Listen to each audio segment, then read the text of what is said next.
Mr. President, thank you so much for your time today. Thank you very much for giving me the opportunity to speak on all of these issues that we are facing. Especially when it comes to the global economy, to the Philippine economy, right? The global inflationary picture right now getting worse, prices also across the Philippines rising. What is your government doing to mitigate this? Well, certainly we have decided, actually, given the choice between defending foreign exchange and trying to remedy the situation with rising interest rates, rising inflation. This is something that we have tried to control, of course, with the usual mechanisms of moving the interest rate. Tell us a little bit about how the forex markets are doing right now. In your view, what is the appropriate level for the Philippine peso? That's very hard to say, for the simple reason that we really have not had this situation before. So it's not, there is no formula that says the range should be here to there. It really is a reflection, in my view, is a reflection more on the strength of the dollar. And we must remember that the dollar always does well in times of uncertainty. It's a safe haven, it's considered a safe haven currency. But so far, as I said, we have chosen to pay attention to the inflation rate, and I think we have managed to. The last month we are still running at around 4.7% through the year. It has increased a little bit, so we have raised interest rates a little bit as well. We have already we have raised it to 75 basis points twice already. Right. Trying, because the Fed has been very, very aggressive in terms of raising their rates for. You started to slow down, though. Governor Medalla was telling us yesterday 50 basis points as well, right? So, what do you make of that amount of hikes from now on? The high amount 50 basis points. Yes, because really inflation is something that we have to deal with. It has gone in terms of basic commodities, agricultural commodities, general costs to everyday requirements of ordinary people, and we cannot allow it to reach to an extent where people simply cannot buy their food or simply cannot pay their electricity or their water or all these basic things. So those are the levels that we can see. We are watching very, very closely. It never gets to that point. Although, we would like to have more control over it, but we are chasing that number. Especially fuel prices are continuing to rise. How is that impacting you? Significantly, because the fuel prices actually, strangely enough, well, I think it impacts us in the same way that it impacts all the other countries. And fuel, as we well know, is such a basic commodity that everything follows fuel, and to the point that even our agricultural commodities, fertilizers, inputs have increased. Transport costs have gone up.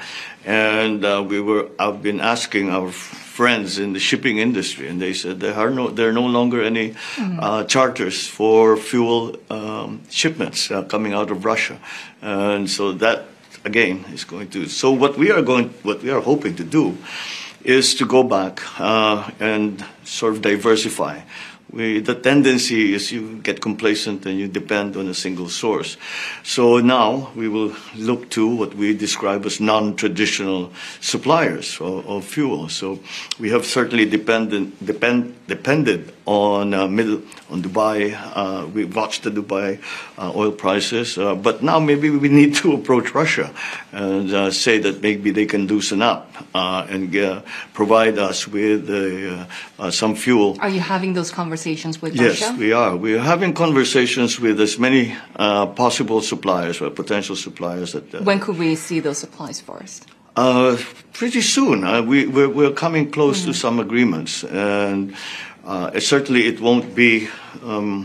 It will not be only in one place.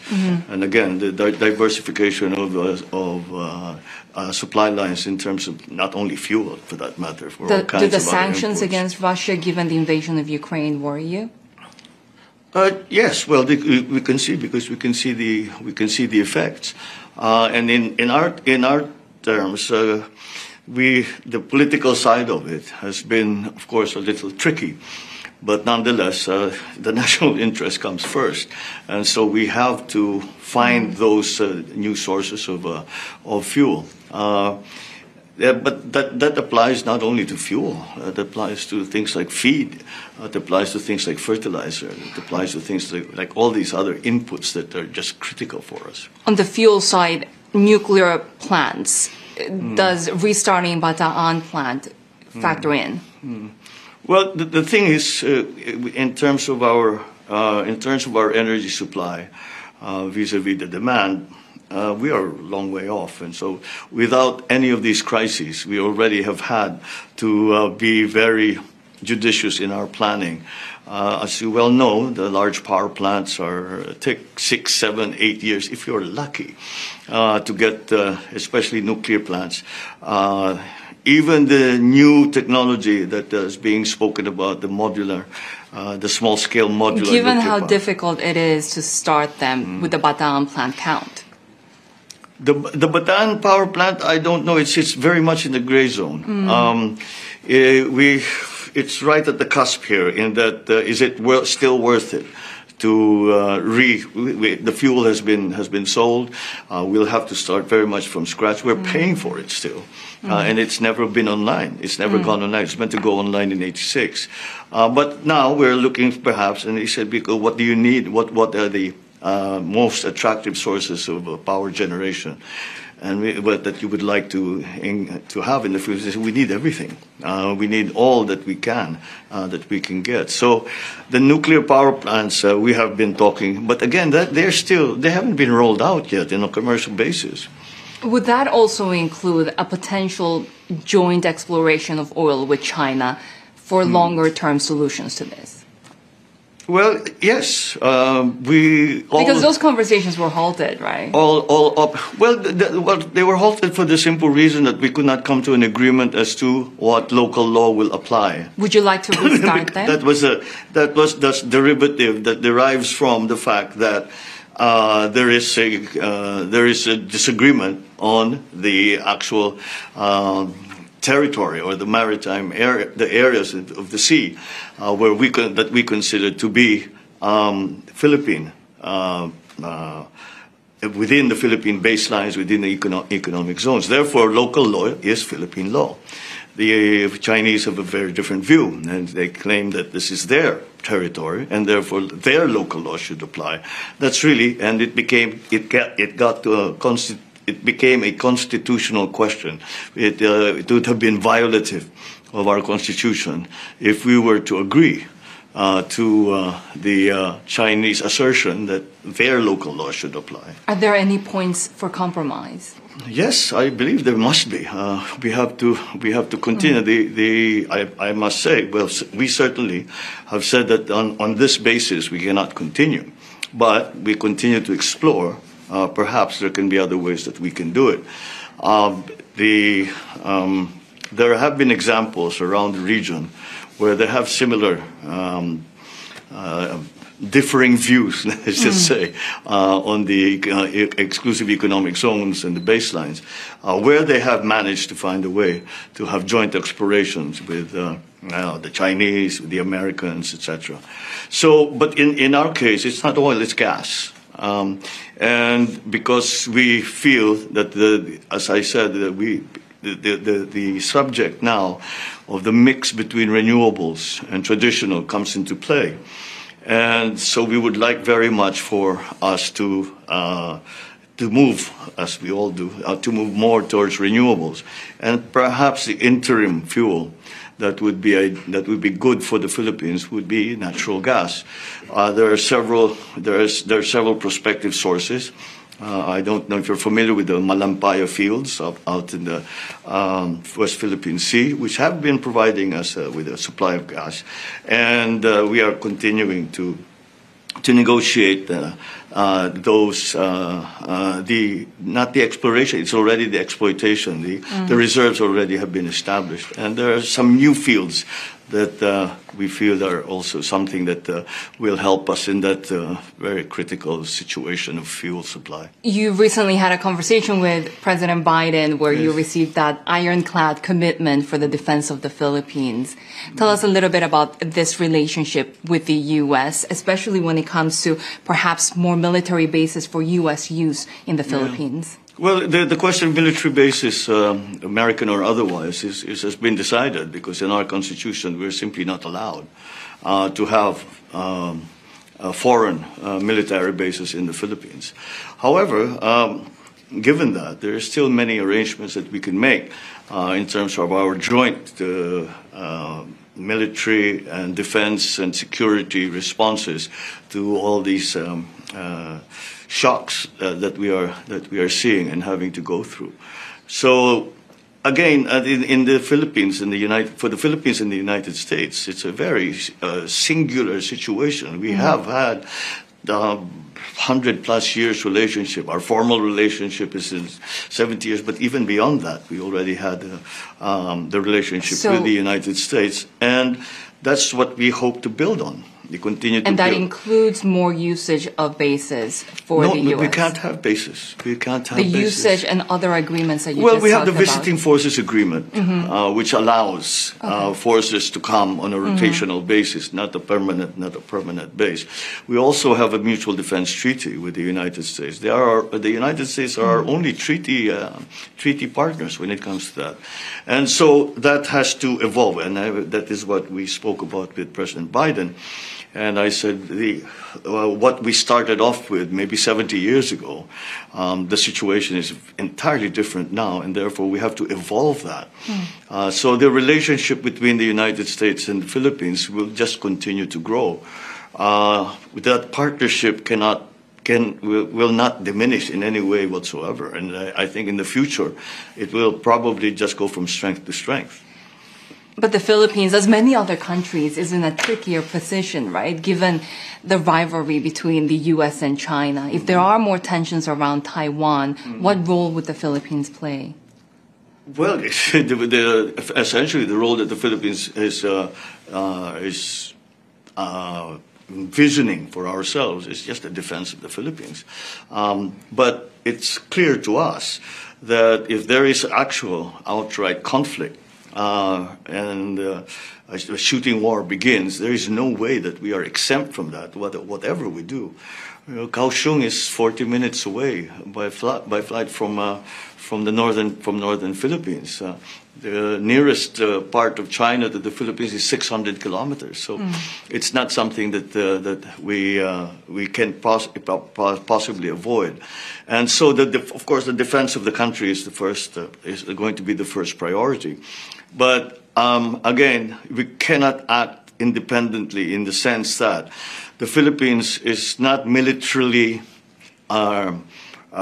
sufficiently capable to fight a war by themselves, even for the defense of the country. Therefore, we are putting much of our efforts into the partnerships that we have with our allies, with our partners. ASEAN is going to have a very large part to play in this. I really believe that ASEAN should be the main actor when it comes to the defense and security around the region. Of course, there are multilateral. That's one of the best examples of a multilateral arrangement. But bilateral arrangements with other countries also are available, and that certainly applies to the United States, where we have very strong bilateral relations, and we can use that as a basis for moving forward. But you cannot look at the security situation and isolate it to defense and security. The economies around the West Philippine Sea and the Asia Pacific region, the strength of the economies play a large part. And I've used the term economic security as a basis also for the security of our of our different member nations and our different allies. And I always say that the main pillar of our foreign policy is peace. We talked about the economy, and we all know that that is top of mind and that is critical right now. And we have many plans and we have many ideas that we have started to put into place. But without peace, they will not be they will not come to fruition. Mr. President, finally, very recently, the Philippines marked 50 years since your father declared martial law, and your campaign has also been blamed for historical revisionism. How do you plan to move forward? I think we have moved forward. I think perhaps that political question is being raised by our political opponents, but the political cycle we have gone through during the last campaign and the last election has really given us the direction of where people want us to take the government, where the people want us to take the Philippines, and that is to economic prosperity. And that's why we have focused on that. As a matter of fact, if you look at the campaign, I did not engage on that basis. I simply engaged people on the basis that this is what we want to do for you. And at this critical juncture in our economic history, that is the most important thing. And to go back to the political aspect of it, the best politics is still performance.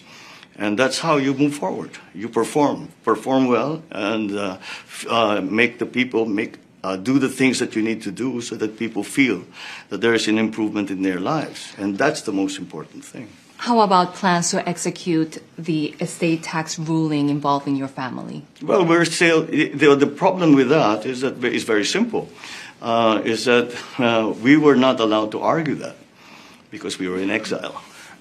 So we would like to go back and say that let's see because what really has happened is that that number that is being bandied about includes all kinds of properties that certainly we have never claimed.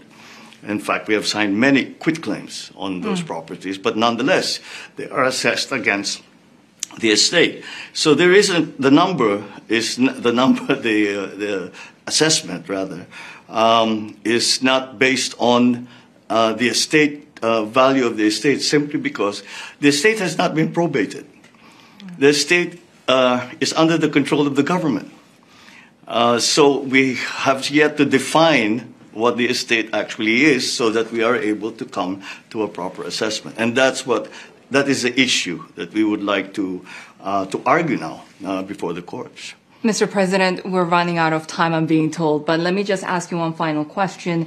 Given that investors are watching the Philippines right now, a lot of the uncertainty about the Philippines, even with the previous administration, has come from uncertainty and questions about the rule of law. What can you tell the global markets right now? What's your message?